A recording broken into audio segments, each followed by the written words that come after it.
नवरा बायकोची भांडणं लागली होती. बायको म्हणजे तुम्हाला माझी कदर नाही, तुमचं घरदार शेतीबाडी आई बाप बहीण बाळा सगळं मी सांभाळते. बाया काय बोलतील भरोसा.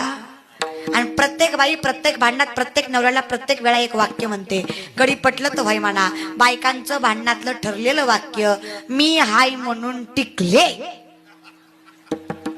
अय गडी खरं आहे का नाही? काय म्हणती बायको? मी हाय म्हणून. दुसरी असती तर कसं पाठ आहे बघा. दुसरी असती तर कवाच गेली असती. लय खुश होऊ नको. ती मनातल्या मनात म्हणतोय तू उलट मी दुसरी केली असती. तू काय जाय ना दुसरी काय आहे ना. काय लय प्रेम आहे का दादा. महाराज नवरा बायकोचं भांडण लागलं. बायको म्हणजे तुम्हाला माझी कदरच नाही, तुमचं सगळं मी सांभाळते. काय काय सांभाळ